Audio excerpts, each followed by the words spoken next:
नमस्कार दोस्तों, मैं अखिलेश मिश्रा आपके अपने एजुकेशनल यूट्यूब चैनल विद्यार्थी तक में स्वागत करता हूं। जय हिंद साथियों, कैसे हैं आप सभी। मैं अखिलेश मिश्रा एक बार फिर से आप सभी साथियों का आपके अपने यूट्यूब चैनल विद्यार्थी तक पे हार्दिक स्वागत करता हूं। साथियों, ये डेली हम लोगों की करंट अफेयर की क्लास हुआ करती है, जो कि किसी भी एक दिवसीय परीक्षाओं अर्थात जो भी वनडे एग्ज़ाम होते हैं, चाहे एसएससी, बैंक, रेलवे और यूपी अधीनस्थ का कोई एग्ज़ाम जैसे यूपी लेखपाल, यूपी वीडियो और जूनियर असिस्टेंट का हो गया, या तो फिर और भी जो रेलवे में ग्रुप डी या तो फिर एनटीपीसी का एग्ज़ाम जो शुरू होने वाला है साथियों, उन सभी एग्ज़ाम के लिए काफ़ी हेल्पफुल क्लास होती है। साथ ही साथ साथियों, यहाँ पे हम अपनी क्लास को मोस्ट इम्पॉर्टेंट क्वेश्चन जो यहाँ पे करने का काम करते हैं। एग्ज़ाम के जो है इस समय जो पैटर्न चल रहा है एग्ज़ाम का, कि किस तरीके का क्वेश्चन वहाँ पे पूछा जा रहा है, किस तरीके के क्वेश्चन को पूछे जाने का इस समय ट्रेंड चल रहा है, उन सारी चीज़ों को हम लोग अच्छे से देखें, एनालिसिस किए, उसके बाद यहाँ पे क्वेश्चन को करने का काम करते हैं। आपकी इस क्लास में साथियों इस लेवल के भी क्वेश्चन कराए जाते हैं, जैसे लोअर पीसीएस में जो क्वेश्चन पूछे जाते हैं पीसीएस में, या तो फिर आईएएस लेवल के भी क्वेश्चन यहाँ पे कराए जाते हैं, जो कि सारे क्वेश्चन यहीं से पूछे जाते हैं, चाहे वो राष्ट्रीय हो, चाहे इंटरनेशनल हो, और चाहे मतलब नेशनल हो, या तो फिर और जो खेल वगैरह से रिलेटेड है, और जो समिट होते हैं, और जो MOU साइन से रिलेटेड चीज़ें होती हैं, वही सारी चीज़ें पूछी जाती हैं। और कुछ अच्छी बुक्स के बारे में पूछ लिया जाता है, कौन सी बुक किसकी है, और इम्पोर्टेंट डेट्स के बारे में पूछ लिया जाता है। यही सारी जानकारियाँ पूछी जाती है एग्ज़ाम में, और हम लोग इन्हीं सभी जानकारियों को यहाँ पे लिखने का, पढ़ने का काम करते हैं। उम्मीद करता हूँ क्लासें आप लोगों को अच्छे से समझ भी आती होंगी और काफ़ी हेल्पफुल भी आप लोगों के लिए रहेंगी। ठीक, तो आइए हम लोग अपनी क्लास की शुरुआत करते हैं आज के पहले क्वेश्चन से, पहली नई जानकारी से साथियों।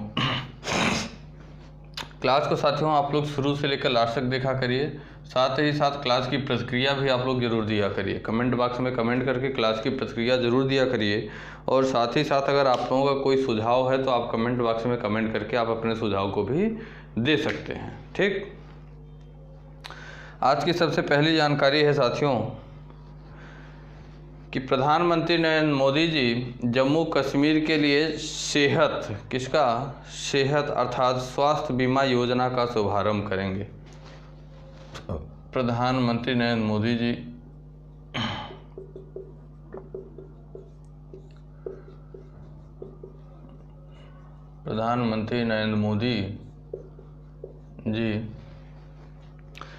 जम्मू कश्मीर के लिए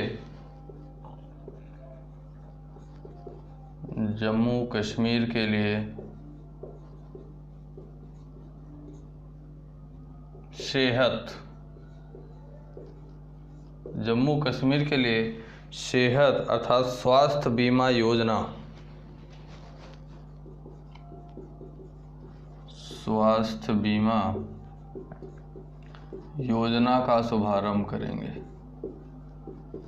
योजना का शुभारंभ करेंगे। प्रधानमंत्री नरेंद्र मोदी जी साथियों जम्मू कश्मीर के लिए, कहाँ, जम्मू कश्मीर के लिए सेहत, ये जो स्वास्थ्य बीमा योजना का शुभारंभ करेंगे साथियों, इसे सेहत नाम दिया गया। क्या नाम दिया गया? सेहत नाम दिया गया, जो एक स्वास्थ्य बीमा योजना है, इसका साथियों शुभारंभ करेंगे। इसका शुभारंभ की बात करें साथियों तो 26 दिसंबर को ये शुभारंभ करेंगे। सेहत स्वास्थ्य बीमा योजना जो है साथियों, इसका शुभारंभ 26 दिसंबर 2020 को करेंगे। 26 दिसंबर 2020 को इसका शुभारंभ करेंगे।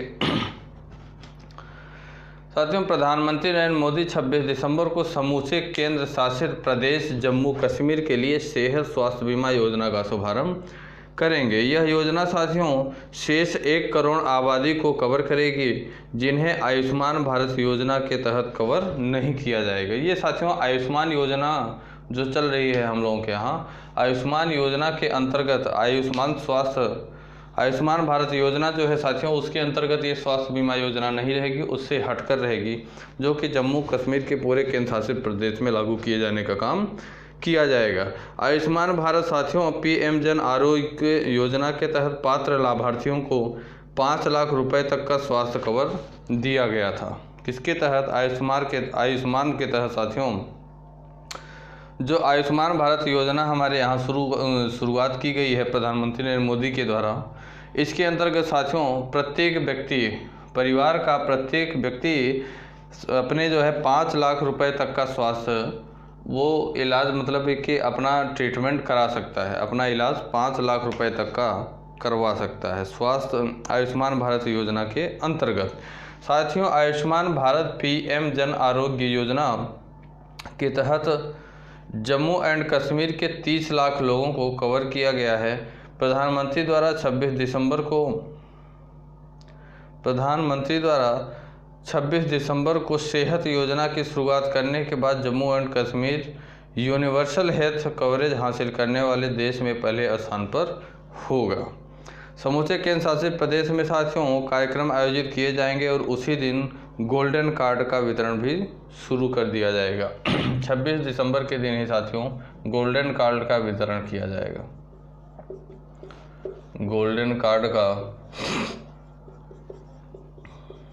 वितरण भी 26 दिसंबर को ही किया जाएगा। ठीक साथियों, और इसके अंतर्गत बात करें साथियों तो लगभग 16 लाख पंजीकरण आज तक किए जा चुके, मतलब अभी तक इसमें जो ये कौन सी सेहत स्वास्थ्य बीमा योजना है इसमें अभी तक साथियों 16 लाख लोग अपना पंजीकरण करवा चुके हैं। और जो बाकी के लाभार्थी हैं, लाभार्थियों के लिए साथियों पंजीकरण क्या हुआ है, चालू कर दिया गया है।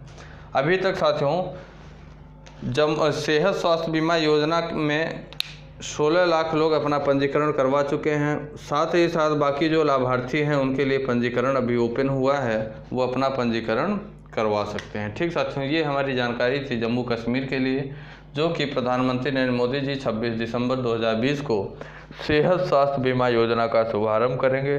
ठीक साथियों, सेहत स्वास्थ्य बीमा योजना का शुभारंभ करेंगे। जम्मू कश्मीर की बात करें साथियों तो जम्मू कश्मीर के अगर राज्यपाल की बात करें तो जम्मू कश्मीर के राज्यपाल साथियों इस समय वर्तमान में मनोज सिन्हा जी हैं। मनोज सिन्हा जी अभी हाल ही में कुछ दिन या कुछ महीने पहले ही इन्हें जम्मू कश्मीर का उपराज्यपाल बनाया गया। उपराज्यपाल, जम्मू कश्मीर का उपराज्यपाल मनोज सिन्हा को बनाया गया। अगली जानकारी की बात करें साथियों, अगली नई जानकारी है कि भारत सरकार ने नए विद्युत नियम 2020 को अधिसूचित कर दिया गया है। उपभोक्ताओं के अधिकार नियम, भारत सरकार ने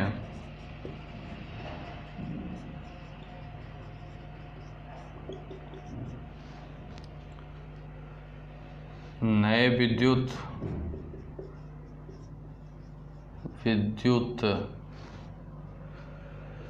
उपभोक्ताओं के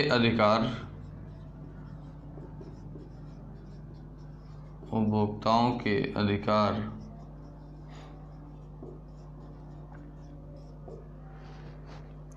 नियम 2020 को अधिसूचित किया।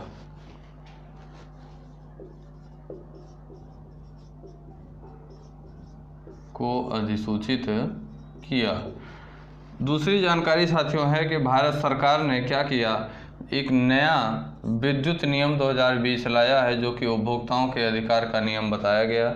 इसके अधिसूचना जारी कर दी है। केंद्रीय ऊर्जा मंत्री RK सिंह द्वारा साथियों नए विद्युत उपभोक्ताओं के अधिकार नियम 2020 को लागू कर दिया गया है। उन्होंने अपने बयान में कहा साथियों, केंद्रीय ऊर्जा मंत्री RK सिंह ने अपने बयान में कहा कि यह नियम जो है साथियों यह बिजली उपभोक्ताओं को सशक्त बनाएंगे, क्योंकि ये नियम इस मान्यता से निकलते हैं कि विद्युत प्रणालियाँ प्रयोगशालाओं की सेवा के लिए होती हैं और मौजूदा समझौतों को विश्वसनीय सेवाओं और निवेश संपन्न बिजली पाने का अधिकार भी है। ये नियम साथियों उपभोक्ताओं के अधिकारों और वितरण लाइसेंस धारियों का अधिकार प्रदान करते हैं। वितरण लाइसेंस धारी सभी उपभोक्ताओं को 24/7 बिजली की आपूर्ति करेगा। इसके अंतर्गत साथियों जो ये विद्युत उपभोक्ताओं के अधिकार का नियम 2020 लाया गया है। इसमें यह दिया गया कि जो भी विद्युत लाइसेंसधारी होंगे वो 24 घंटे सातों दिन, कितने 24 घंटे सातों दिन उपभोक्ताओं को बिजली उपलब्ध कराने का काम करेंगे। लेकिन साथियों, आयोग कृषि जैसे उपभोक्ताओं की कुछ श्रेणियों के लिए आपूर्ति के कम घंटे निर्दिष्ट भी कर सकता है। मतलब आपूर्ति जो आयोग जो है, ये जो ऊर्जा मंत्रालय वाला आयोग है साथियों, इसमें क्या होगा कि कृषि जैसे उपभोक्ताओं की कुछ श्रेणियों के लिए आपूर्ति के कम घंटे निर्दिष्ट भी कर सकता है। अर्थात जो कृषि जैसे उपभोक्ता होंगे साथियों, उनके लिए बिजली की आपूर्ति को 24/7 में कुछ कम भी कर सकता है जो बिजली लाइसेंसधारी होंगे। ठीक साथियों, इसकी एक अधिसूचना आई है, किसकी? विद्युत उपभोक्ता अधिकार के नियम 2020 की अधिसूचना जारी कर दी गई है। अगली नई जानकारी साथियों कि भारत वियतनाम नेताओं की वर्चुअल समिट 2020 का आयोजन हुआ है। भारत वियतनाम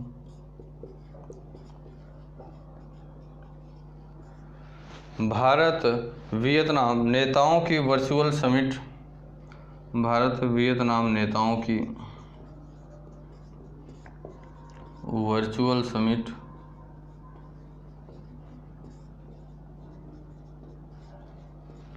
2020 का आयोजन हुआ।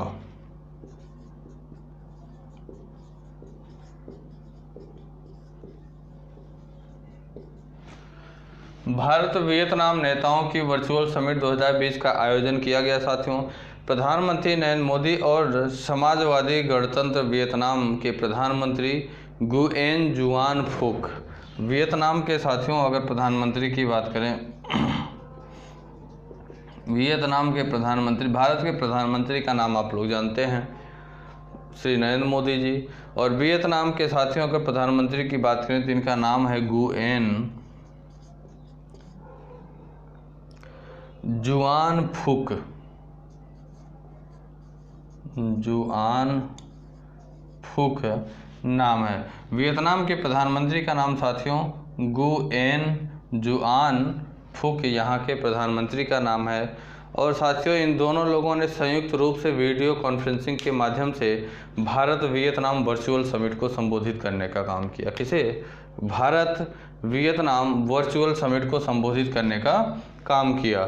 साथियों, शिखर सम्मेलन के दौरान भविष्य में भारत वियतनाम व्यापक रणनीतिक साझेदारी की मार्गदर्शन करने के लिए शिखर सम्मेलन के दौरान साथियों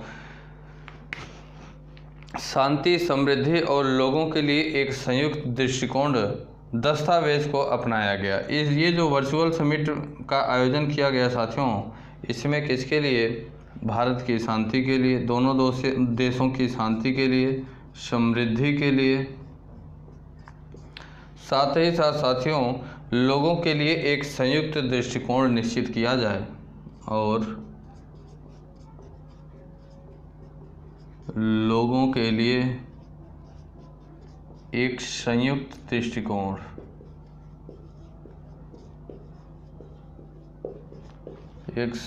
दृष्टिकोण निश्चित करने की बात की जा रही है। ठीक, एक संयुक्त दोनों देशों के बीच साथियों ये जो वर्चुअल समिट किया गया, शिखर सम्मेलन आयोजित किया गया 2020, इसमें साथियों इसका मुख्य अगर विषय की बात करें तो इसका सब्जेक्ट मुख्य विषय पे किस पे बात हुई तो दोनों देशों के बीच साथियों शांति, समृद्धि और लोगों के लिए एक संयुक्त दृष्टिकोण निर्धारित किया जाए या निश्चित किया जाए, इस संबंध में बात हुई। साथियों, दोनों नेताओं ने अनुबंध के सभी क्षेत्रों में द्विपक्षीय सहयोग बढ़ाने के महत्व पर बल दिया है। वे साथियों एक दूसरे की राष्ट्रीय विकास प्राथमिकताओं में सहयोग करने और एक शांति, स्थिर, सुरक्षित, मुक्त, खुला, समावेशी और नियमों पर आधारित हिंद प्रशांत क्षेत्र के साझा उद्देश्य के लिए एक साथ काम करने पर सहमत हुए हैं। किसके लिए साथियों? प्राथमिकताओं के सहयोग करने और एक शांतिपूर्ण, स्थिर, सुरक्षित, मुक्त, खुला, समावेशी और नियमों पर आधारित हिंद प्रशांत क्षेत्र के साझा उद्देश्य के लिए एक साथ काम करने का निश्चय किया है, सहमत हुए हैं साथियों।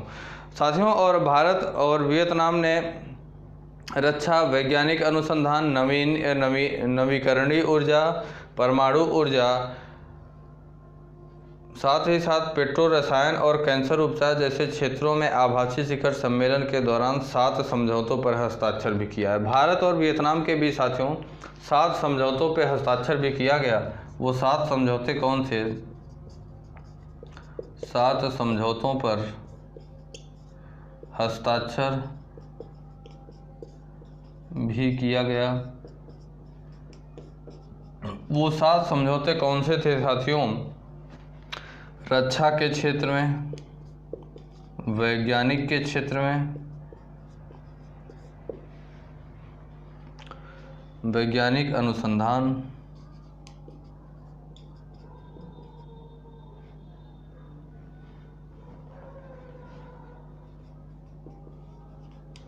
वैज्ञानिक अनुसंधान, नवीकरणीय ऊर्जा, नवीकरणीय ऊर्जा, परमाणु ऊर्जा, परमाणु ऊर्जा, पेट्रो रसायन,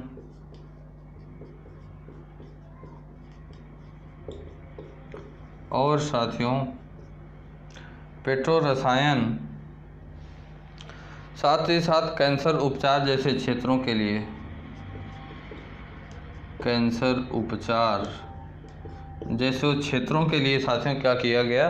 MOU हस्ताक्षर किया गया, अर्थात MOU समझौता हस्ताक्षर किया गया, अर्थात MOU साइन किए जाने का काम किया गया। भारत और वियतनाम के बीच साथियों 7 क्षेत्रों में रक्षा, वैज्ञानिक अनुसंधान, नवीकरणीय ऊर्जा, परमाणु ऊर्जा, पेट्रो रसायन और कैंसर उपचार के लिए समझौता ज्ञापन किया गया। ठीक साथियों, अगली जानकारी की बात करें साथियों तो अगली नई जानकारी है कि प्रधानमंत्री नरेंद्र मोदी ने 6वें भारत जापान संवाद सम्मेलन को संबोधित करने का काम किया। अगली जानकारी है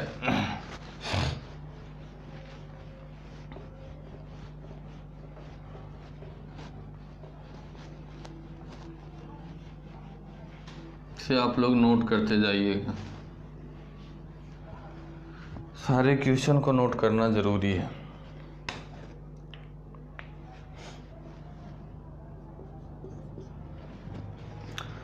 PM नरेंद्र मोदी ने 6वें भारत, प्रधानमंत्री नरेंद्र मोदी ने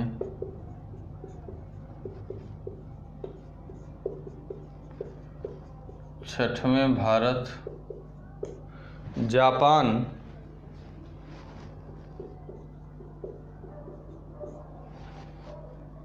संवाद सम्मेलन को संबोधित किया।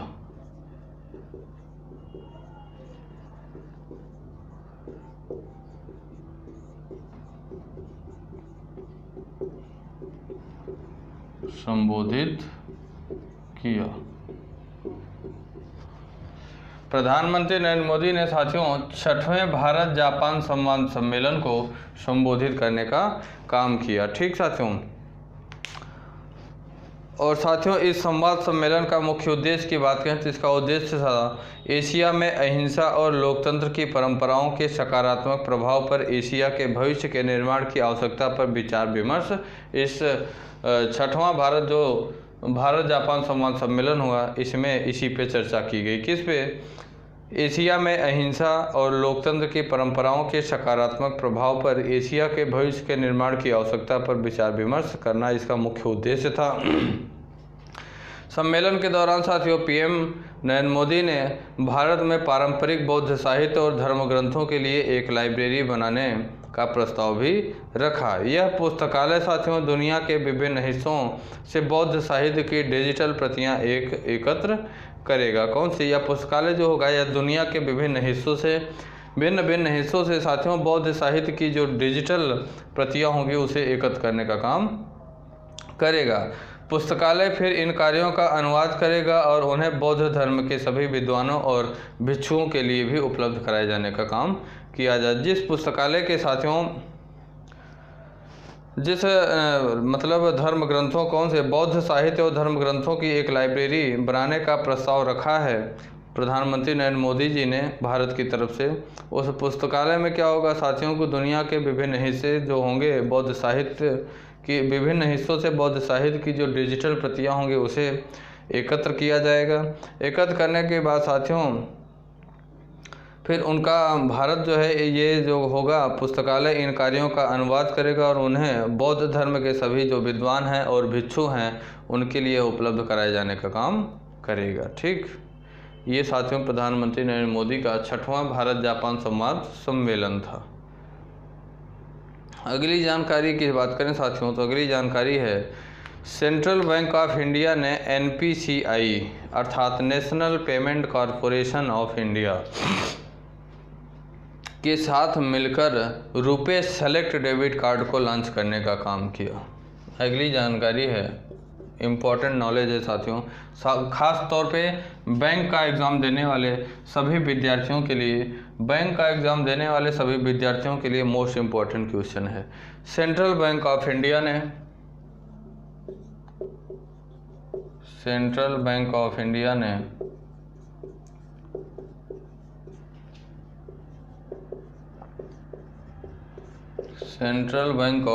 ने NPCL अर्थात नेशनल पेमेंट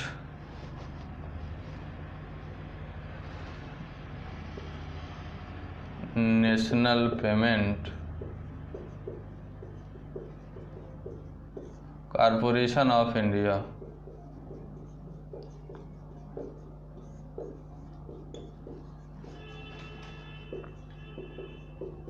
इसे शॉर्ट में साथियों NPCI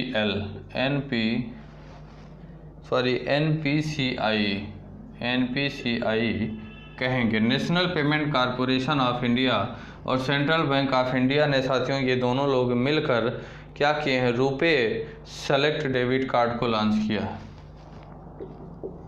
मिलकर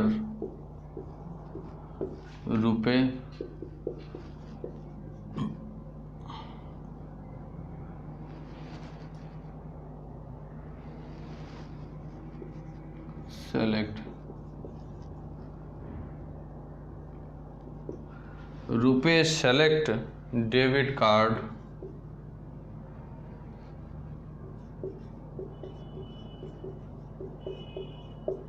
लॉन्च किया। सेंट्रल बैंक ऑफ इंडिया और साथ ही साथ साथियों सेंट्रल बैंक ऑफ इंडिया ने national payment corporation of India अर्थात NPCL के साथ मिलकर रुपे सेलेक्ट डेबिट कार्ड को लॉन्च करने का काम किया है। ठीक साथियों, यह साथियों जो है यह रुपे सेलेक्ट जो है नामक संपर्क रहित डेबिट कार्ड का एक यूनिक वर्जन लॉन्च किया गया है। यह संपर्क रहित होगा साथियों डेबिट कार्ड, जिसका यह एक यूनिक वर्जन है। सेंट्रल बैंक साथियों रुपे सेलेक्ट डेबिट कार्ड से ग्राहक को गोल्फ कोर्स, जिम, स्पा और रेस्तरां में कार्ड के साथ सदस्यों और आकर्षक ऑफर का लाभ उठा सकेंगे। ये जो साथियों कौन सा कार्ड है रुपे सेलेक्ट डेबिट कार्ड जो है साथियों, इससे ग्राहकों को लाभ की अगर बात करें तो गोल्फ कोर्स करने में गोल्फ कोर्स, साथ ही साथ बात करें अगर तो जिम के लिए, उसके बाद स्पा के लिए और फिर उसके बाद साथियों रेस्तरां में कार्ड के साथ सदस्यता और आकर्षक ऑफर का लाभ भी उठा सकते हैं। रेस्तरां में क्या करेंगे, इस कार्ड से उन्हें आकर्षक लाभ भी प्राप्त होगा और साथियों साथ ही साथ उसी के साथ वो कार्ड की सदस्यता भी प्राप्त करेंगे। ठीक, गोल्फ कोर्स के लिए, जिम के लिए, स्पा के लिए, साथ ही साथ रेस्तरां के लिए साथियों इन्हें आकर्षक ऑफर भी मिलेगा। ठीक, नेशनल बैंक ने national payment corporation of India ने सेंट्रल बैंक ऑफ इंडिया के साथ मिलकर इस कार्ड को, कौन से, रुपे सेलेक्ट डेबिट कार्ड को लॉन्च करने का काम किया है। दोनों लोग मिल के इस कार्ड को लॉन्च किए हैं। ठीक साथियों, अब हम लोग अगर बात कर रहे हैं साथियों, तो सेंट्रल बैंक के बारे में हमें कुछ जानकारी प्राप्त कर लेना चाहिए। सेंट्रल बैंक ऑफ इंडिया के मुख्यालय की बात करें साथियों, सेंट्रल बैंक ऑफ इंडिया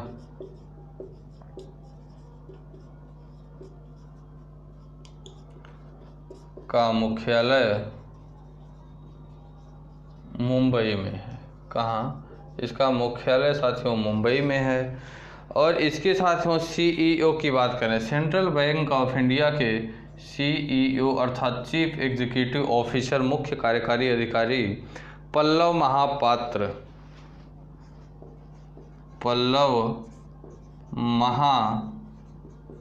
इसके चीफ एग्जीक्यूटिव ऑफिसर अर्थात मुख्य कार्यकारी अधिकारी हैं।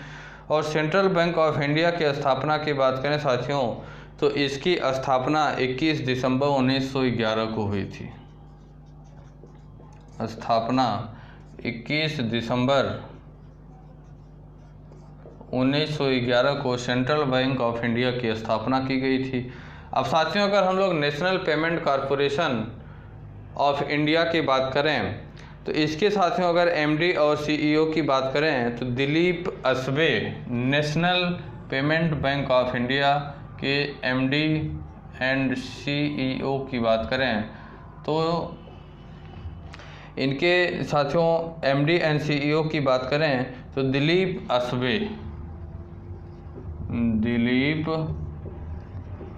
असबे जी इसके एमडी एंड सीईओ हैं किसके, national payment corporation of India के।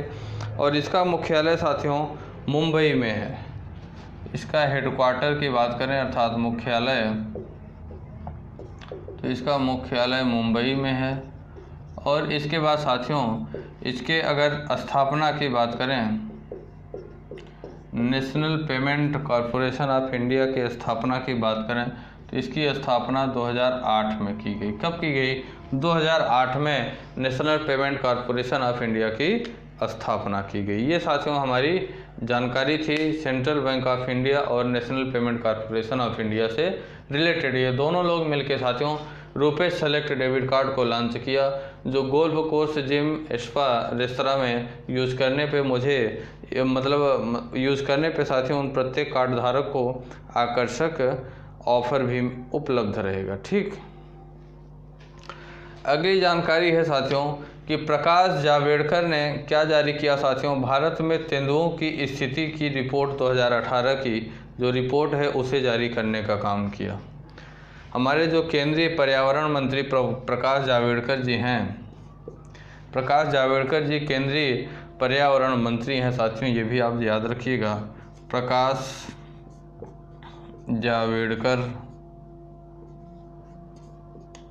जावड़ेकर ने भारत में तेंदुओं की स्थिति 2018,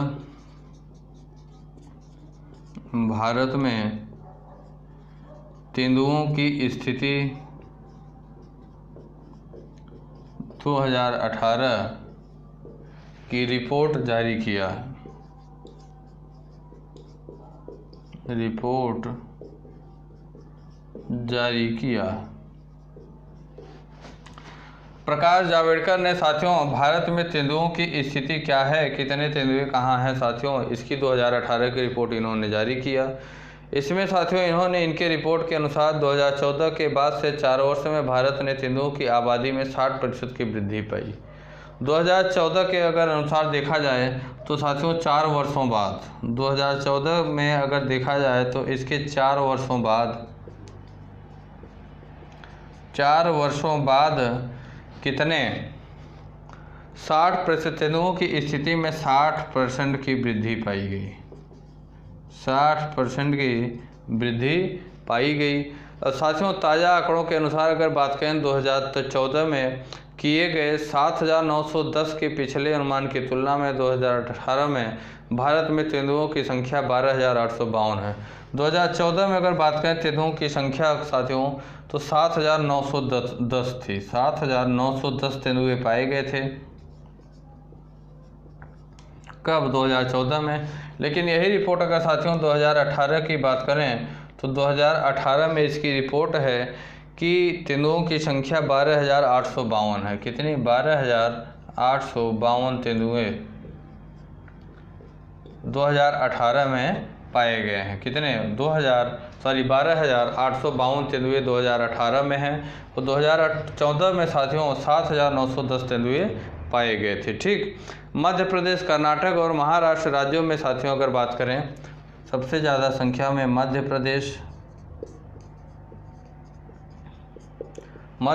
में कितने साथियों? 3,421। और अगर बात करें कर्नाटक की, तो कर्नाटक में साथियों 1,783। और उसके बाद अगर महाराष्ट्र में बात करें तो 1,683। महाराष्ट्र में 1,683 तेंदुए सर्वाधिक पाए गए। कितने? मध्य प्रदेश में 3,421 तेंदुए, कर्नाटक में 1,783 और महाराष्ट्र में 1,683 तेंदुए पाए गए। ठीक साथियों, ये थी हमारी तेंदुओं से रिपोर्ट, तेंदुओं से संबंधित जानकारी। 2018 में अगर बात करें तो कितने तेंदुए टोटल हैं? 12,852 तेंदुए। 2014 में यही तेंदुए साथियों 7,910 तेंदुए पाए गए थे। 2014 से अगर 2018 में बात करें इन 4 वर्षों में तो तेंदुओं की संख्या में वृद्धि 60% पाई गई। कितनी? 60% वृद्धि पाई गई। अगली नई जानकारी की बात करें साथियों तो लुइस हैमिल्टन ने साथियों 2020 का BBC sports personality of the year award जीता है। लुइस हैमिल्टन ने साथियों, अगली जानकारी सभी एग्ज़ाम देने वालों के लिए इम्पोर्टेंट जानकारी है, स्पोर्ट्स से रिलेटेड है, क्वेश्चन यहाँ से पूछा जाता है।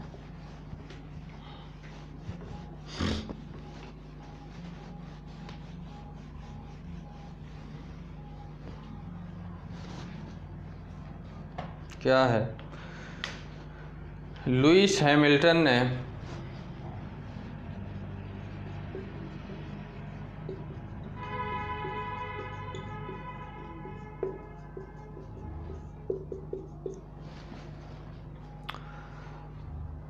वर्ष 2020 का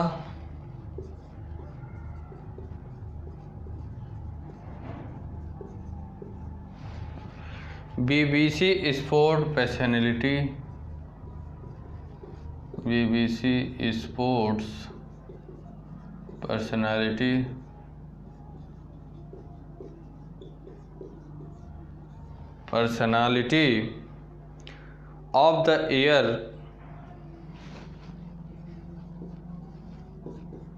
ऑफ द ईयर अवार्ड जीता है। लुइस हैमिल्टन ने साथियों वर्ष 2020 का BBC sport personality of the year award जीतने का काम किया। कौन सा award? BBC sport personality of the year award जीतने का काम किया है। फार्मूला 1 विश्व चैंपियन लुइस हैमिल्टन ने साथियों BBC sport personality of the year 2020 award जीतने का काम किया। यह साथियों दूसरा मौका है जब 35 वर्षीय हैमिल्टन को sport personality of the year का खिताब दिया गया। इससे पहले साथियों इन्होंने यह पुरस्कार 2014 में जीता था। लुइस हैमिल्टन को साथियों यह जो 2020 का BBC sport personality of the year award दिया जा रहा है, यह साथियों इससे पहले यह दूसरा अवार्ड है और इससे पहले इन्हें साथियों BBC sport personality of the year award 2014 में दिया जा चुका है। 2014 में ये फिर से प्राप्त कर चुके हैं। और इनकी उम्र की बात करें साथियों लुइस हैमिल्टन की, तो इनकी एज 35 ईयर हो चुकी है। 35 ईयर्स के ये हो चुके हैं, जिन्हें यह दूसरा साथियों 2020 में BBC sport personality of the year award दिया जा रहा है। अगली नई जानकारी की बात करें साथियों तो अगली फिर से नई जानकारी है। खेल मंत्रालय ने खेलो इंडिया यूथ गेम्स 2021 में 4 स्वदेशी खेलों को शामिल करने का काम किया है। इसे मैं आप लोगों को बता चुका हूँ, ये इन्फॉर्मेशन मैं आप लोगों को बता चुका हूँ। अगली जानकारी है साथियों कि भारतीय बॉक्सरों ने कोलोन बॉक्सिंग विश्व कप में साथियों 3 गोल्ड मेडल जीतने का काम किया है।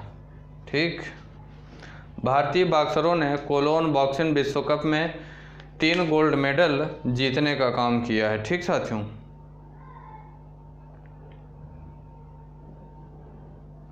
लिखिए, भारतीय बॉक्सरों ने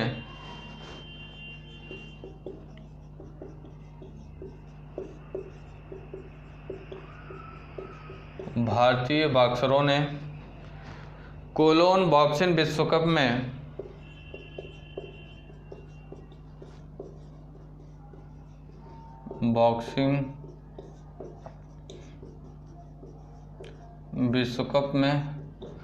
भारतीय बॉक्सरों ने कोलोन बॉक्सिंग विश्व कप में 3 गोल्ड मेडल जीता है। 3 गोल्ड मेडल जीता। भारतीय बॉक्सरों ने साथियों कोलोन बॉक्सिंग विश्व कप में 3 गोल्ड मेडल जीतने का काम किया है। भारतीय मुक्केबाज ने जर्मनी के कोलोन में आयोजित कोलोन बॉक्सिंग विश्व कप 2020 में 3 स्वर्ण पदक, 2 रजत और 4 कांस्य पदक सहित कुल 9 पदक जीतने का काम किया।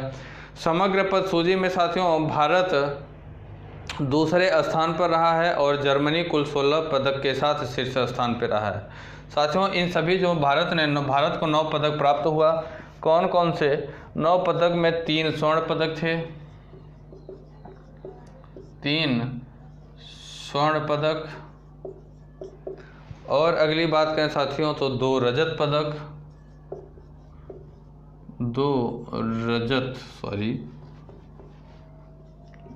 रजत पदक और साथियों 4 कांस्य पदक के साथ साथियों भारत को टोटल 9 पदक प्राप्त हुए, जिसमें साथियों भारत दूसरे स्थान पर रहा। कौन से दूसरे स्थान पर रहा? भारत दूसरे स्थान पर रहा साथियों, ये टोटल 9 पदक जीतने के बाद। लेकिन अगर जर्मनी की बात करें साथियों, जर्मनी की अगर बात करें तो जर्मनी को कुल साथियों 16 पदक प्राप्त हुआ। जर्मनी को कुल 16 पदक प्राप्त हुआ और उसे साथियों प्रथम स्थान भी प्राप्त हुआ। 16 पदक के साथ साथियों प्रथम स्थान पे रहा, ऐसा लिख लीजिए। जर्मनी साथियों कुल 16 पदक के साथ साथियों प्रथम स्थान पे रहा और भारत 9 पदक के साथ दूसरे स्थान पे रहा। ठीक साथियों, कोलोन बॉक्सिंग वर्ल्ड 2020 की मेजबानी साथियों यूरोपीय बॉक्सिंग कॉन्फेडरेशन ने किया। इसकी साथियों अगर मेजबानी की बात करें, जो ये कोलोन बॉक्सिंग विश्व कप 2020 आयोजित किया गया, इसकी मेजबानी कौन किया? यूरोपीय boxing confederation, European boxing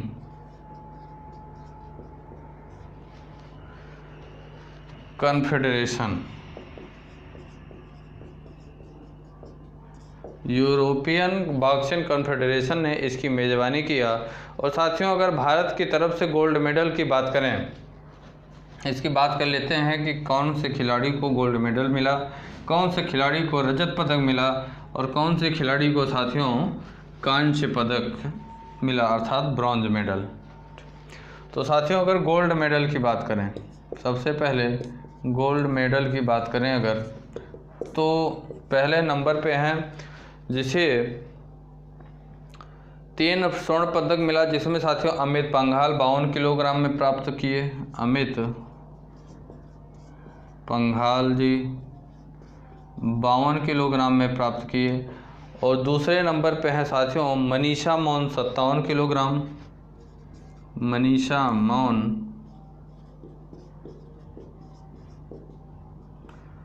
57 kilogram. और साथियों तीसरे नंबर पे कौन है? तीसरे नंबर पे है सिमरनजीत कौर। सिमरनजीत कौर जो कि 60 किलोग्राम में 60 किलोग्राम के बॉक्सिंग में साथियों इन तीनों लोगों को भारत की तरफ से भारत को स्वर्ण पदक प्राप्त हुआ है। अब लगन अगर साथियों अगर सिल्वर की बात करें अर्थात रजत पदक की, रजत मेडल की, तो रजत में साथियों 2 लोगों को प्राप्त हुआ। इसके अंतर्गत है साक्षी चौधरी। साक्षी चौधरी को साथियों 57 किलोग्राम में। और दूसरे नंबर पे अगर बात करें तो सतीश कुमार 91 किलोग्राम में रजत पदक प्राप्त हुआ। सतीश कुमार को 91 किलोग्राम में क्या हुआ? रजत पदक प्राप्त हुआ। और साथियों ब्रॉन्ज मेडल अर्थात कांस्य पदक की बात करें तो 4 मिला। कांस्य पदक 4 लोगों को मिला। इसमें से कौन कौन से हैं? सोनिया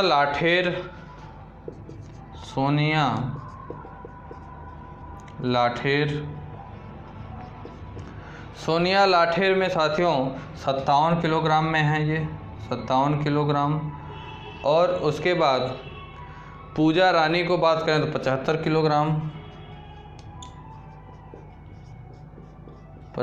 किलोग्राम। इसके बाद साथियों गौरव सोलंकी 57 किलोग्राम। गौरव सोलंकी 57 किलोग्राम। इसके बाद साथियों मोहम्मद हुसामुद्दीन 57 किलोग्राम। मोहम्मद हुसमी भी 57 किलोग्राम के साथियों 57 किलोग्राम के बॉक्सिंग में साथियों कांस्य पदक जीता। 4 लोगों ने कांस्य पदक जीता साथियों। सोनिया लाठेर 57 किलोग्राम में, पूजा रानी 75 किलोग्राम, गौरव सोलंकी को 57 किलोग्राम और मोहम्मद हुसमी को 57 किलोग्राम। मोहम्मद हुसमी 57 किलोग्राम के बॉक्सिंग में कांस्य पदक जीता। रजत पदक की बात करें साथियों तो साक्षी चौधरी को 57 किलोग्राम, सतीश कुमार 91 किलोग्राम में इन्हें रजत पदक प्राप्त हुआ। गोल्ड में साथियों अमित पंघाल 52 किलोग्राम, मनीषा मौन 57 और सिमरनजीत कौर को 60 किलोग्राम में गोल्ड मेडल प्राप्त हुआ। ठीक साथियों, अब साथियों अगर हम बात करें तो यूरोपीय मुक्केबाज परिषद संघ की स्थापना जो है उसकी 2009 में की गई। ये जो साथियों यूरोपियन मुक्केबाजी परिसंघ की स्थापना की बात करें, यूरोपीय मुक्केबाजी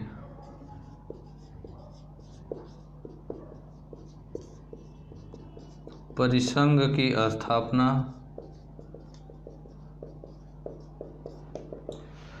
2009 में की गई। इसके अध्यक्ष यूरोपीय मुक्केबाजी परिसंघ के साथियों अध्यक्ष की बात करें तो फ्रेंको फाल्सिनाली। अध्यक्ष फ्रेंको फाल्सिनाली।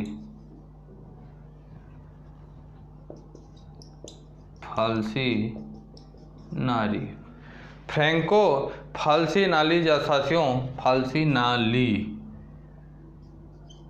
फ्रेंको फाल्सिनाली साथियों इसके यूरोपीय मुक्केबाज परिसंघ की क्या हैं? इसके अध्यक्ष हैं। ठीक साथियों, इसके अध्यक्ष हैं। और इसका मुख्यालय साथियों असीसी इटली में है। इसका मुख्यालय अगर बात करें कहाँ है? इटली में है। यूरोपीय मुक्केबाजी परिसंघ का मुख्यालय इटली में। अध्यक्ष फ्रेंको फाल्सिनाली और स्थापना 2009 में इसकी स्थापना की गई। ठीक साथियों, 2009 में इसकी स्थापना की गई। अगली जानकारी है साथियों, अगली न्यू इन्फॉर्मेशन की बात करें तो अगली जानकारी है कि कांग्रेस के वरिष्ठ नेता मोतीलाल वोरा का निधन हो गया। कांग्रेस के वरिष्ठ नेता मोतीलाल वोरा का निधन हुआ साथियों। ये दिग्गज कांग्रेसी नेता मोतीलाल वोरा का कोविड-19 संक्रमण के कारण, किसे, कोविड-19 अर्थात कोरोना वायरस के संक्रमण के कारण साथियों इनका निधन हुआ है। साथियों इनका जन्म राजस्थान के जोधपुर में हुआ था और ये साथियों एक पत्रकार के रूप में अपने करियर की शुरुआत किए थे। कांग्रेस के जो वरिष्ठ नेता मोतीलाल वोरा का निधन हुआ कोविड-19 के कारण साथियों, तो ये अपने करियर की शुरुआत कब किए थे? ये अपने करियर की शुरुआत साथियों पत्रकारिता के रूप में किए थे, पत्रकार के रूप में। दिवंगत कांग्रेस नेता ने साथियों 2 बार 1985 से 1988 तक और फिर 1989 में 11 महीने के लिए मध्य प्रदेश के मुख्यमंत्री के रूप में भी इन्होंने अपनी सेवा दिया। ये साथियों 1993 और 1996 के बीच उत्तर प्रदेश के राज्यपाल के पद को भी संभाला। साथ ही साथ ये साथियों छत्तीसगढ़ से एक बार राज्यसभा सदस्य और एक बार लोकसभा सदस्य के रूप में भी इन्होंने अपने कार्य को दिया। ठीक साथियों, क्या दिया? छत्तीसगढ़ से एक बार राज्यसभा सदस्य रहे और एक बार साथियों लोकसभा सदस्य भी ये रहे हैं छत्तीसगढ़ से। उत्तर प्रदेश के राज्यपाल भी रहे हैं 1993 से 1996 के बीच में। ठीक, तो साथियों ये आज के हमारे कुछ करंट अफेयर के क्वेश्चन थे जो कि काफ़ी मोस्ट इंपॉर्टेंट क्वेश्चन थे। एग्जाम के पॉइंट ऑफ व्यू से अगर देखा जाए तो मोस्ट इंपॉर्टेंट क्वेश्चन थे साथियों, जो कि किसी भी एक दिवसीय परीक्षाओं में आने के साथियों ज़्यादा से ज़्यादा चांस हैं। तो इन सारे क्वेश्चनों को आप लोग बिल्कुल अच्छे से एक्सप्लेन के साथ पढ़िएगा, देखिएगा, रिवीजन करिएगा, अपने नोटबुक में नोट करिएगा। मेन पॉइंट जो होगा वो आप अपनी नोटबुक में नोट करिएगा, बाकी चीज़ें जो है आपके दिमाग में सेट होती रहेंगी ऐसे। ठीक, रिवीजन बहुत ही ज़रूरी है, रिवीजन करते रहिएगा। क्लास कैसी लगी इसकी प्रतिक्रिया आप लोग कमेंट बॉक्स में कमेंट करके ज़रूर दीजिएगा और साथ ही साथ क्लास अगर अच्छी लगी हो तो क्लास को लाइक करना बिल्कुल ना भूलिएगा, लाइक ज़रूर करिएगा। आप हमारे यूट्यूब चैनल विद्यार्थी तक पे अगर आप नए हैं तो आप भी हमारे यूट्यूब चैनल विद्यार्थी तक को सब्सक्राइब करिए और बेल आइकन को दबाना ना भूलें, जिससे कि आने वाली क्लासों की नोटिफिकेशन या और जो एजुकेशनल रिलेटेड इन्फॉर्मेशन है वो आप तक आसानी से पहुँच सके। ठीक साथियों, क्लास को ओवर करते हैं। जय हिंद, जय भारत। दोस्तों अगर आप हमारे YouTube चैनल विद्यार्थी तक पे नए हैं तो लाइक करें, सब्सक्राइब करें और बेल आइकन को दबाना ना भूलें। धन्यवाद।